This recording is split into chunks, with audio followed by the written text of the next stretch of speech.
اعوذ باللہ من الشیطان الرجیم بسم اللہ الرحمن الرحیم اللہم صلی علی سیدنا و مولانا محمد وعلی آل سیدنا و مولانا محمد وبارک وسلم ثم صلی علیہ۔ ناظرین السلام علیکم ورحمۃ اللہ وبرکاتہ۔ حکیم قاری محمد اسماعیل احمد سیالوی آپ کی خدمت میں ایک بار پھر حاضر ہیں۔ آج ہمارا ٹاپک ہے سانپ یا بچھو اگر کاٹ لے تو چونکہ زہریلے جانور ہیں اور ان کے کاٹنے سے بعض دفعہ موت بھی واقع ہو جاتی ہے۔ عام طور پر چونکہ یہ حادثہ گاؤں میں ہوتا ہے تو وہاں پر لوگوں کے پاس اتنے وسائل نہیں ہوتے، تو ان کو ہسپتال لانے تک اور علاج معالجہ کی سہولت ان تک پہنچنے تک وہ بیچارے دم توڑ جاتے ہیں۔ ایک بہترین اور سادہ علاج ہے جو ہر انسان کے پاس مہیا ہو سکتا ہے اور وہ انسان کر سکتا ہے۔ سب سے پہلے تو احتیاط، جو سرکار دو عالم صلی اللہ علیہ وسلم آپ کا فرمان ذیشان ہے، احتیاط کرنی چاہیے۔ حتیٰ کہ اپنے جوتے پہنے تو وہ جھاڑ کر پہنے، اپنا لباس پہنے تو اسے جھاڑ کر پہنے۔ حتیٰ کہ سرکار دو عالم صلی اللہ علیہ وسلم نے ارشاد فرمایا کہ اپنا بستر جو ہے اس کو بھی جھاڑ کر پھر استعمال کریں۔ بہت سے واقعات ہوتے ہیں بستر میں، کوئی چیز چھپ کے بیٹھ جاتی ہے، جوتے میں چھپ کر بیٹھ سکتی ہے، آپ کے کپڑے لگے ہوئے ہیں تو ان کے اندر کوئی چیز جا سکتی ہے، تو اس لیے سب سے پہلے احتیاط بہت زیادہ ضروری ہے۔ اور دوسرا علاج، بہترین علاج کا طریقہ یہ ہے کہ سرکار دو عالم صلی اللہ علیہ وسلم آپ کی سنت کے مطابق علاج کیا جائے، قرآن مجید احادیث طیبات کی روشنی میں، تو یہ بہترین علاج کا طریقہ ہے۔ اب سرکار دو عالم صلی اللہ تعالیٰ علیہ وسلم آپ سے چند دعائیں جو ہیں وہ مروی ہیں، ثابت ہیں۔ سرکار دو عالم صلی اللہ علیہ وسلم نے ارشاد فرمایا، یہ روایت ہے، یہ دعا آپ نے سکھائی ہے، بسم اللہ الذی لا یضر مع اسمہ شیء فی الارض ولا فی السماء وہو السمیع العلیم ولا حول ولا قوۃ الا باللہ العلی العظیم۔ یہ 3 مرتبہ یا 11 مرتبہ پڑھ کر اول آخر درود شریف آپ اس کو، بیمار کو جو ہے وہ پھونک مار سکتے ہیں۔ اللہ پاک انشاءاللہ العزیز فضل فرمائے گا۔ اسی طرح اعوذ بعزت اللہ و قدرتہ و سلطانہ من شر ما اجد، یہ بھی حدیث مبارکہ میں سرکار دو عالم صلی اللہ علیہ وسلم کی تعلیم مبارک ہے، بہترین حدیث پاک ہے۔ سرکار دو عالم صلی اللہ علیہ وسلم نے یہ دعا سکھائی ہے کہ اگر کوئی بیمار ہو، یعنی اس کو کسی چیز نے ڈس لیا ہو یا کوئی اور بیماری ہو، تو وہ اس دعا کو پڑھ کر اپنے اوپر دم کر سکتا ہے، تو یقیناً اللہ سبحانہ و تعالیٰ اپنا فضل فرمائے گا۔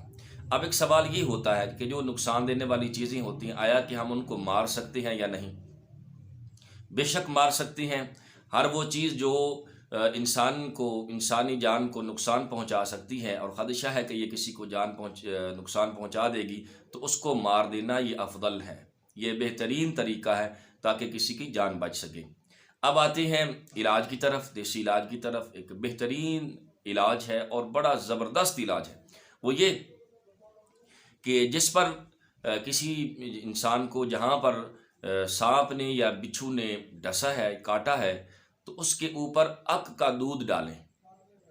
ایک تو اس کا درد کم ہوگا، تو انشاءاللہ العزیز اس سے فائدہ ہوگا۔ عق کا دودھ جو ہے اس کو آپ اس کے اوپر ڈالیں، اور دوسرا یہ کہ اس کی جو کونپلیں ہیں، عق کا جو پودا ہوتا ہے اس کی جو کونپلیں ہوتی ہیں، ان کو دھو کر صاف کر کے وہ اسے کھلائیں، تو تب تک تھوڑا تھوڑا اس کو چباتا رہے، کھاتا رہے، کہ جب تک اس کو یعنی الٹی یا قے کی صورتحال جو ہے اس کو محسوس نہ ہو، کہ اسے لگے کہ مجھے قے آ رہی ہے، تب تک اسے کھلاتے رہیں۔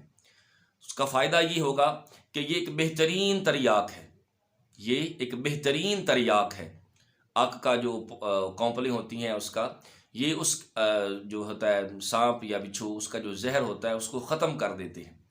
اور دوسرا یہ کہ یہ جو اوپر لگاتے ہیں، عق کا دودھ لگاتے ہیں، وہ بھی اس کے زہر کو چوستا ہے۔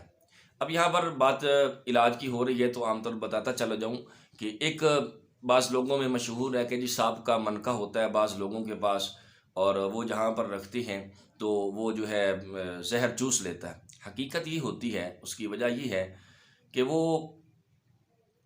سانپ کا منکا وغیرہ نہیں ہوتا، ایک قومی جانور ہے ہمارا، مارخور جسے کہتے ہیں۔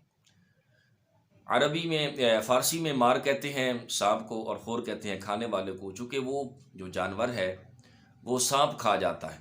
اللہ پاک نے اس میں اتنی طاقت رکھی ہے کہ سانپ کی بل کے اوپر اگر وہ اپنا منہ رکھ کر زور سے کھینچے، سانس لے، تو سانپ جو ہے وہ نکل کر سارے اس کے منہ میں چلے جاتے ہیں۔ اب جو حکمت ہے، بہترین بات یہ ہے کہ وہ مارخور جو ہے وہ سانپ کھا کر اس کے بعد پھر جگالی کرتا ہے۔ حلال جانور ہے، لوگ بڑے شوق سے کھاتے بھی ہیں، یہ گلگت، چترال، بلتستان ان علاقوں میں یہ پایا جاتا ہے، ہمارا قومی جانور ہے۔ تو جب وہ سانپ کھا کر جگالی کرتا ہے تو اس کی جو جھاگ ہوتی ہے اس کے منہ سے نکلتی ہے، اللہ پاک نے اس میں اتنی طاقت رکھی ہے کہ اس کو اگر پکڑ کر آپ سنبھال لیں، اس جھاگ کو خشک ہو جائے تو وہ جھاگ جو ہے سوکھی ہوئی، وہ کسی جگہ کے اوپر کسی انسان کو سانپ نے ڈسا ہو تو اس جگہ پر اوپر وہ جھاگ جو ہے سوکھی ہوئی وہ آپ رکھیں گے تو وہ اس سانپ کا جو زہر ہے اس کو سارے کو وہ چوس لے گا۔ تو بس بہت سے لوگ اس کو سانپ کا منکا کہہ دیتے ہیں، حقیقت میں وہ مارخور جو ہے جانور، اس کی وہ جگالی کا جو جھاگ ہے وہ ہوتا ہے، اور اللہ پاک نے اس میں یہ طاقت رکھی ہے کہ وہ زہر کو چوس لیتا ہے۔ تو یہ سرسا علاج تھا۔ ہمارے طور پر عام طور پر ہوتا یہ ہے کہ کسانوں میں بیچاروں میں عام طور پر یہ واقعہ ہوتا ہے، اور ہسپتالوں تک پہنچتے پہنچتے زہر جسم میں اتنا سرایت کر جاتا ہے کہ پھر ان کی جان بچانا مشکل ہو جاتا ہے۔